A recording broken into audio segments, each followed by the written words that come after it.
as of right now, the best team in the National Football League, and they may actually beat them if they face them tonight. And I've never said this before. I don't think I've said this in my entire life. I don't know how many people in their lives in the great state of Michigan have said this. But the Detroit Lions are the best team in the National Football League right now. The Lions aren't just beating up on people. They're putting them in a fetal position. They are exactly what Dan Campbell set out for the Lions to be. That's Rich Eisen on the Rich Eisen Show. You might know him from the NFL Network, from ESPN, talking about the Lions before the Chiefs played the Buccaneers in Monday Night Football. He is not alone in believing the Detroit Lions are the best team in the NFL. Take a look at the point differential that they have this year, the points scored, the amount of touchdowns, the amount of rushing yards, what they're doing on offense. It's really the best offense in the league, for sure. Ravens maybe could be a semi-close second when they're on their A game, but what Detroit's been doing for weeks has been impressive, to the point where even though I do not believe Jared Goff is as talented as CJ Stroud, I don't think he has the same gifts that Stroud has. You can certainly make an argument, and I can't believe I'm saying this, that right now Goff is better than Stroud. I would nitpick at that, but you would have all the numbers on your side if you want to make an argument based on that. What they have done with, as you heard from Rich Eisen right there, Dan Campbell getting everybody to buy in and stick with him through some really rough times at first. Remember the first 2 years where they were losing all their games at the beginning of the year? Second year specifically, and then all of a sudden they go on that run at the end. And then, of course, offensive coordinator Ben Johnson, who is definitely the number one head coaching candidate among coordinators in the NFL for next year. They're really good, and this game, Joe, on Sunday night is going to be really, really tough for a team that did not have Nico Collins or Will Anderson Jr. back at practice today. And honestly, Aaron Glenn might be the number 2 candidate, their defensive coordinator this upcoming. I like Aaron Glenn a lot. I'm not sure I'm there because I feel like the Lions defense does leave a little bit to be desired, but they do have some talent there, even without Aiden Hutchinson being there. But I mean, they're almost a flawless football team at this point. I mean, they've got 2 great running backs. They've been able to withstand their offense has still been really good without Jameson Williams for most of the season. Right. Suspended early or injured early on, then suspended this season. I mean, that's a really interesting dynamic, Joe. They brought that guy in clearly thinking that he is top end talent. That's why they took the risk on the guy, coming off of an injury. And I mean, it's been an absolute disaster. His beginning to his career, it's been a mess, suspensions and injuries and all sorts of things, and it really doesn't matter. I mean, he's a plus. He's an afterthought bonus if they get him back at some point this year. Yeah, I mean, he might be the most dangerous guy on the field on Sunday, just because I don't know about that. He's just so fast that at any given moment, it's just especially against this defense, he could be run by everybody. But you got Amon-Ra St. Brown. You got the 2 running backs. Oh, yeah. And Jahmyr Gibbs. Gibbs is such a good receiver. Also, as a running back, he's so fast too. I think someone per the advanced Amazon stats, they do miles per hour rankings of players before they get to the line of scrimmage, and Jahmyr Gibbs is basically 2 miles per hour faster than everybody else in the league. I mean, yeah, he does everything so well. He runs the ball well. He's everything they could have dreamed of more. And you even have a guy like Sam Laporta, who is we saw last year, quickly, what people wanted to place him in the top 5 of tight ends in the NFL. He's not even doing that much this year. He's barely used because they don't need him. They just there's so many options, and the offense is so well designed and so well coached. I mean, Ben Johnson, the last 2 years, has been the number one desired coordinator, and he's turned down every job the last 2 years. And it's gonna be the same thing this year. And Schefter was going on TV today saying he'll only interview for a job if he absolutely wants it. So they're really well coached. Their GM has done an incredible job of building this roster around Jared Goff. Yeah, it's hard not to say they're the best team in the NFL. And I mean, I thought there would be a hangover, partially because they're the Lions and what happened to them would be catastrophic for a lot of teams, but also they were winning the NFC Championship game 24-7 in the second half. It's crazy that they lost that game. They should have played in the Super Bowl. Who knows if the Chiefs would have won that Super Bowl. But right now, since that moment, since blowing that lead, they have been a more impressive team than the Kansas City Chiefs. And you get them at home on Sunday on a long week, missing a couple of key players. And I think this game is going to tell us a lot about who they are. And every Texan, when they've been asked about it, they're saying it's just another game. It's just another game. They can say that all they want, but this is a primetime game for an underachieving team playing the best team in the league on Sunday Night Football in brand new, cool looking uniforms. Like, there's just a lot here for this one. And I am curious as to how the Texans handle it, but they can't tell me it's just another game and have me believe them. They can say it aloud if they want. I'm not buying into it. It's not. I mean, because it's just not. I mean, No. It's not another game. If the Texans win, the conversation on Monday is going to be the Texans are back in the Super Bowl conversation. Like, you're going to see, like, you could, if you like one thing I want to take track of their Super Bowl odds before and after this game, because no matter what the result is, I think they're going to change at least a little bit between Sunday night and Monday morning, because if the Texans get smoked, everyone's just going to put them off as they're going to win the AFC South. They're probably going to lose in the first round of the playoffs. They're only going to make the playoffs because they're in a bad division. And that's how we're probably going to view this team. If the game's competitive and they lose by a field goal, we'll still all be feeling pretty positive. Or if they win, we'll be putting them back into a conversation with one of the elite teams in the NFL, because that's what the Lions are. They are right now the best team, at least in the regular season, in the NFL. And I really don't see them not going to Super Bowl. Like, I'd be shocked at this point. You'd be shocked. Interesting. I just don't think the NFC is that good. I mean, the next best team, like, on paper, is Washington, and I'm just not ready to do that yet. Okay. Like, I'm not. I can't get in with the Eagles. No. The 49ers are like third in their division right now. Okay. Jordan Love's got groin problems. Growing. So, like, he's got it growing. I think it's the Lions, and Falcons? I don't know. Nope. Yeah, it's Kirk Cousins. Kirk Cousins versus Jared Goff in the NFC Championship game would be electric. I feel like the NFC is always like this too, where there's like a good team you can talk yourself in or out of, and then you're like, the Falcons? Right. Yeah. But so by that logic, is there a way to talk yourself out on the Lions? And before you answer that question, I'm just going to give you some more Lions glazing, because we've done a lot of it in this segment. Here's Brian Baldinger, who you might know as a prominent NFL analyst who has mangled hands from his time playing in the league. He was with Pardon My Take, and he loves what they're doing. How do you stop the Detroit Lions on offense? Can you play with 12 men? Can you find an extra guy? Seriously. I feel like every team is a man short. Green Bay was a man short last week. Their offensive line, it's a battle between Detroit and Philadelphia, who has the best right now. But, Penei Sewell can move. I mean, you could just put a piano on that guy's back. He'll take it up 18 flights of stairs for you. He's just a difference maker.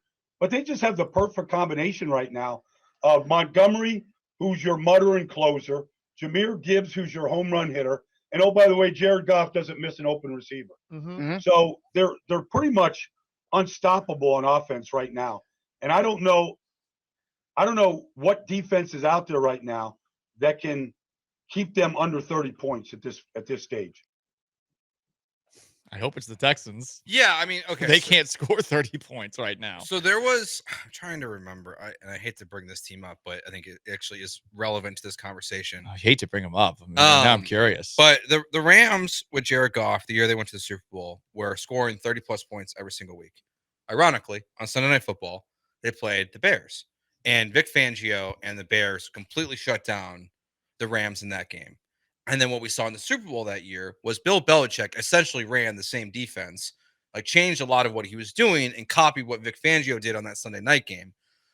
And it was all because whatever was working for the Rams, they took away and they put all this pressure on Jared Goff that made Goff not have the first guy open and made it more complicated for him.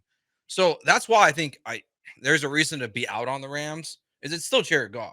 The Lions, right? Like, be out on the Lions. But yeah, I get what you're saying. Yeah, like it's just like it's still Goff. Like you're right. Statistically, he's better. But if you look at any quarterback power rankings by any website right now, they're still unwilling, rightfully so, to put Jared Goff in the top 10 because he's got a elite wide receiver And he's not one of the top 5 guys, but he's just outside that category. 2 great running backs, a great offensive line, and arguably the best offensive coordinator in the NFL right now. It's 2 things. He's getting Brock Purdy treatment because of all the things that you have around him, as you just listed.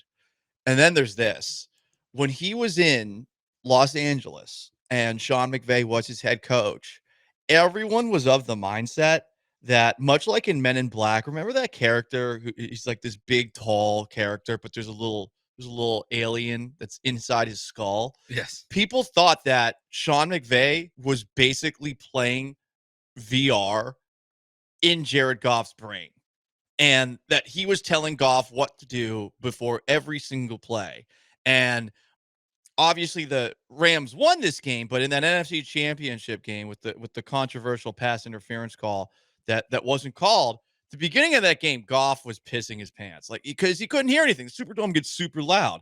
As the game went on, he did a little bit more. Drew Brees, kind of overrated, had a bad game, allows the Rams to ultimately win that one. But there has been a perception about Goff for a very long time that people are just never going to get over, because people think that he was good entirely because of Sean McVay early on.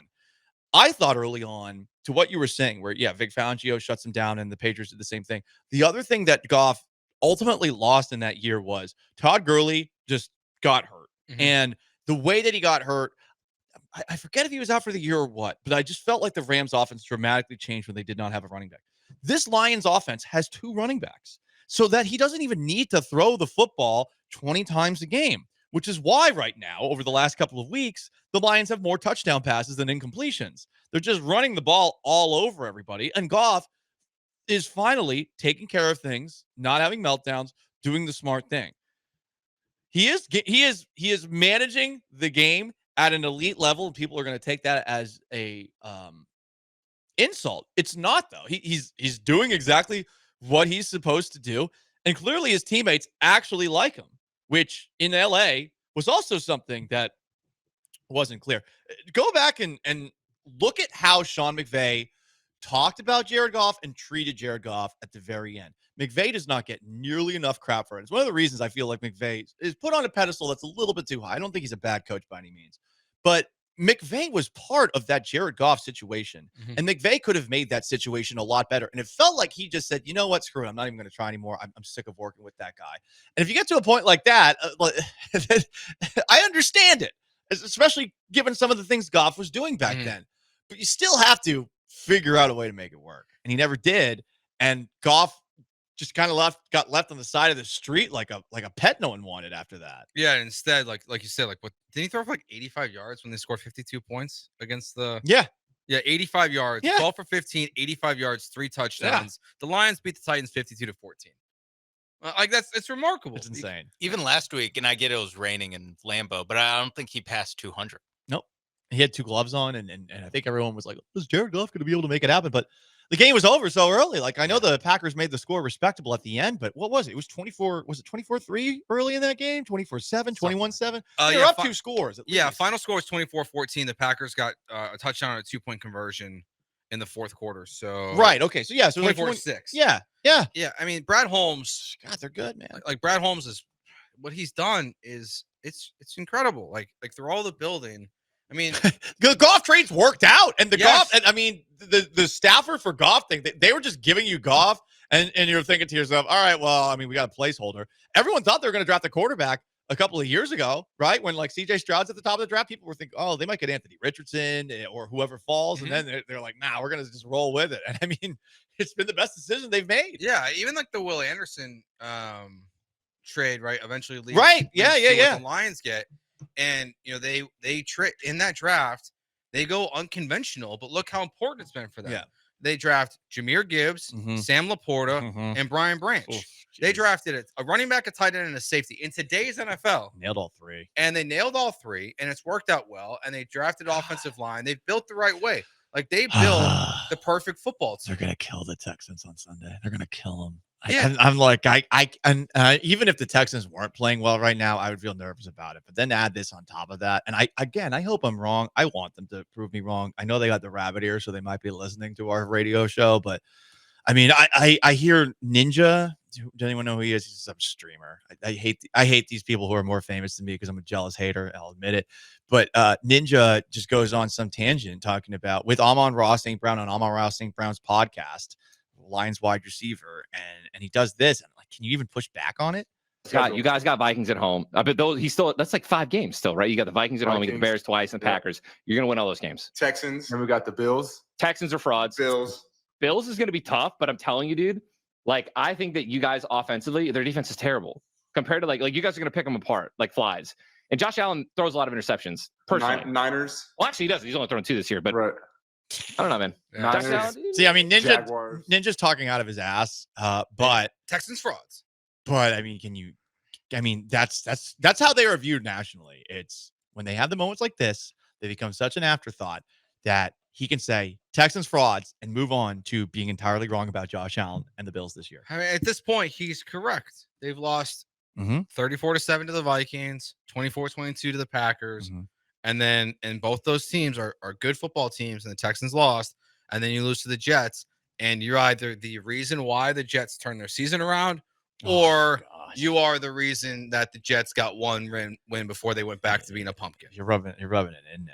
And then Sure. Go to NFL.com. The game preview picks. 9 of 10 teams are 9 of 10 expert pickers are picking the Lions to win this game. And somehow the spread dropped to 3.5, though. I know. Find that interesting. Yeah, that is. I mean, it's telling you to jump on the Lions for sure. I mean, why wouldn't you at this point? Yeah, it's Sunday. I hope they prove us wrong. Like I hope we Sunday, all do. Like, but without Nico, without Will Anderson, like it's just gonna be such a daunting task. For sure. This is where D'Amico Ryans, like, you hire a defensive-minded head coach for this reason. Like if you're going to go with a defensive-minded head coach over an offense, like this, then like prove your worth. The defense, I do think, plays hard, and I know that they struggled in the second half against the Jets and they missed some assignments. But I can't point to the defense for any of the issues this year. It's really like your offense has to match up with this Lions offense that is going to make the ball move on Sunday, and you're going to have to answer. And then on top of that, you got the struggles going on with the offense. So, you hear from Ninja, okay, who really cares? But you've got people that are asking serious questions about CJ Stroud. This was Chris Sims, former NFL quarterback, Texas legend, right, Sean? He was a Texas legend, and he is now an analyst for NBC Sports Network. And he was talking about CJ Stroud's struggles with Mike Florio. Here's what do you think the issues are? Bobby Slowick is not doing enough to help CJ Stroud right now. CJ Stroud right now is being misused, and it's a shame. When CJ Stroud goes 10 for 30, there's an issue. It's the most accurate quarterback in football. Like I said on Sunday night, this is institutional. This is a problem with their offense overall. You just saw those last 3 games for CJ Stroud. Yeah. Those are basically 2 of his worst 3 games. What was working last year? Yeah. Is it just that other defenses have figured it out? I think so. I think there's a little bit of that. Here's my biggest problem. They're not teaching CJ Stroud anything about pass protection or where he's got to go with the football. That shows up because when they get tricked with certain blitzes, you could tell CJ Stroud is like, they said they were going to handle all these things. Where's my hot route? I didn't even know who we were supposed to blitz or not. They blitzed 5. We had 5 offensive linemen. I thought we'd be okay. That's kind of what they told me all week in meetings. They're doing a disservice to him. Nobody's really taught him about what's going on here and what happens if that guy doesn't come and this guy doesn't blitz and do all that. He's back there just, wait, hey, anybody open? Oh, wait, I think I'm protected. Let me look around. Anybody open? Yeah, I think life is hard on him right now. Man, I know this is a criticism of Bobby Slowick, but if that's what you think of CJ Stroud, that's not a good sign.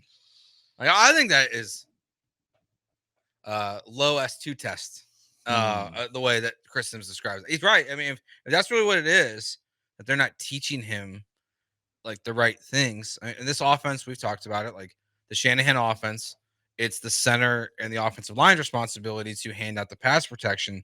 But Chris Sims is saying is CJ Stroud just has no idea what's happening in front of him.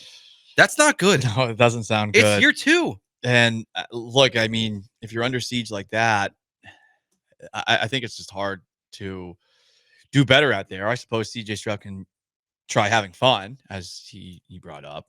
Actually did. You've got more people. I don't know who Paul Hembo is. Never heard of him. Hembo is Mike Greenberg's like producer and now his co-host on his radio show. Must be nice to just squeeze your way into Greeny time on all the 75,000 platforms he's on.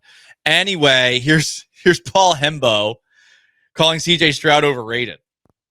I think CJ Stroud has pretty quickly become an overrated player. He so exceeded expectations last year that I think we just assumed he's going to vault himself into the top, we'll call it 5 to 10 among quarterbacks in the NFL.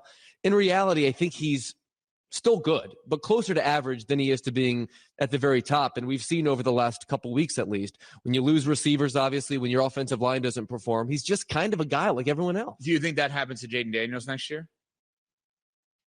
Closer to average. My God, I've killed all the vibes. How can you have fun? How can anyone have fun where the joy is gone? Yeah, it's hard to. I don't agree with that personally. I don't either, but I think now. Damn. Okay, I don't disagree with the fact that maybe he became a little bit overrated or overhyped, but I don't think he's closer to average than he is to great. Like I think it's like one of those both things can be true, where he has not lived up to expectations this season, and I do think like he's kind of speaking out both sides of his mouth there, where he's pointing out the fact that there's injuries in a very bad offensive line, but then he's saying he's a jag. Like he's just a guy. Like, well, typically those things are not like how many quarterbacks deal with this many injury or this poor of offensive line play and losing an elite level wide receiver that you're used to all season long throughout your entire career as well, being there and then having immense success. Like the only one is Patrick Mahomes. Right. Well, if that's the standard you want to hold people to, then like well, then everyone sucks. Then like Jared Goff is probably not good. So true. And Jaden Daniels is definitely not good. And they all suck. Caleb Josh Williams. Allen, well, he sucks. Right now. Josh Allen's definitely not good. The way you're talking about it is this is how Patriots fans used to look at everybody that was not Tom Brady. Now we can't anymore. Anyway. So. Yeah, but it's like if you're gonna hold everyone to the standard, then like there's one good quarterback in the NFL and everyone else is bad. Drake May too. He has no receivers, no offensive line. I get what you're saying. Yeah, I mean, we just sat here and talked about how great Jared Goff is, and glazed over. It's all like, well, he went from Sean McVay, who people at the time thought was the best play caller in the league, and is still thought of very highly for sure, and awesome receivers and offensive line, and Todd Gurley when Todd Gurley was good, and then when Todd Gurley stopped playing, when the offensive line got hurt, Jared Goff stinks now. And then he goes to the Lions and they don't have anyone there. Jared Goff still kind of stinks. And then as they slowly build this awesome offense and have Ben Johnson, who's the best play caller in the league right now, or thought of as one of those guys, Jared Goff, better than we think. Does Paul Hembo just think like, if you're good, you're good. If you're playing bad, you're bad. He's an insult to Pauls everywhere. Because football knowing Pauls, because he's more relevant than me. Yeah, I mean, because he is. I mean, yeah. We'll see what Jared Goff looks like next year when you're the real Hembo, Paul. That's what I thought. We'll see what Jared Goff looks like next year when his quarterback coach is his OC and not Ben Johnson. Yeah. Do you know who the quarterback coach is? I just Googled it. Who? It's someone who played recently. AFC South. Tom Savage, former quarterback for Jacksonville. No way. Is it Blaine Gabbert? Nope. No. Farther back. Greasy. Nope, that's 49ers. Oh, I mean Brunell. Yep, it's Mark Brunell. Mark Brunell is his quarterback coach. They occupy the same spot in my brain. Mark Brunell. Mark Brunell is the Brunell was a good player, but when he cried about Deflategate, I lost all respect. That's when I gained respect. F you. I like David Garrard better. David Garrard, he had a fun year. Garrard was AFC South legend. Had the Hail Mary. That's true.